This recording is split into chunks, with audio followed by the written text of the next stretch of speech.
Hello সবাইকে স্বাগতম আজকে ভিডিও টিউটোরিয়ালে। তো আজকে ভিডিও টিউটোরিয়ালে আমি দেখাবো যে হ্যাশ ডিফাইন কিভাবে কাজ করতে হয়, অর্থাৎ প্রি প্রসেসর ডাইরেক্টিভ কিভাবে কাজ করে। তো আমরা প্রথমে ডিফাইন করে নেব যে কোনো একটা ভ্যালুকে, এবং ভ্যালুটার একটা নাম দেব, এবং সেটার জন্য আমরা প্রি প্রসেসর ডাইরেক্টিভ ইউজ করবো। এটাকে সাধারণত আমরা হ্যাশ বলে চিনে থাকলেও এটা আসলে সি প্লাস প্লাস এর ভাষায় এটাকে বলা হয় প্রি প্রসেসর ডাইরেক্টিভ, অর্থাৎ প্রি প্রসেসর সাইন। আচ্ছা, প্রি প্রসেসর সাইন দেওয়ার পর আমরা লিখবো ডিফাইন। আচ্ছা, ডিফাইন লিখে আমরা পাই লিখবো, কোনো ডাটা টাইপ লিখবো না এখানে। আমরা যদি কখনো ডেফিনেশন প্রি প্রসেসর ডেফিনেশন বা ডিফাইন করি কোনো কিছু, সেক্ষেত্রে কোনো ডাটা টাইপ ইউজ করার দরকার নাই।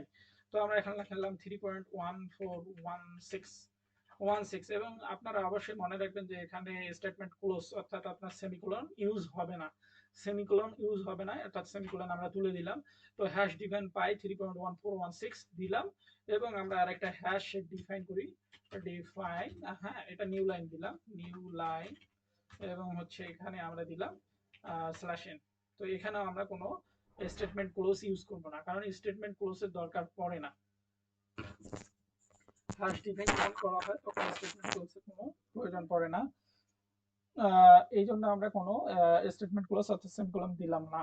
তো এখন আমরা যদি লিখি এখানে যে ডাবল ডাবল দিলাম যে হচ্ছে সার্কেল সার্কেল, আর এখানে আমরা লিখলাম ডাবল আর ইকুয়াল 1.5। আচ্ছা, 1.4 নিলাম সাপোজ। তাহলে আমরা এখানে সার্কেল লিখবো, সার্কেল ইকুয়াল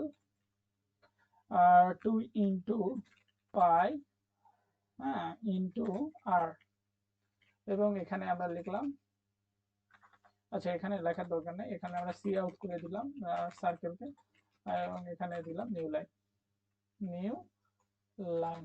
ওকে। তো এইখানে ঘটনাটা হচ্ছে কি, যে এই নিউ লাইনটা হচ্ছে নতুন একটা কার্সরটাকে পরবর্তী লাইনে নিয়ে যাবে। আর এখানে এই যে পাইটাকে যে আমরা ডিফাইন করছি, এই সেই পাইটাকে আমরা এখানে ইউজ করছি। তো এইভাবে আপনারা ডিফাইন করে, অর্থাৎ প্রি প্রসেসর ডাইরেক্টিভের মাধ্যমে ডিফাইন করে কোনো কোনো ভ্যালুকে একটা ভেরিয়েবলে রেখে সেটা ভেরিয়েবলকে ইউজ করতে পারেন।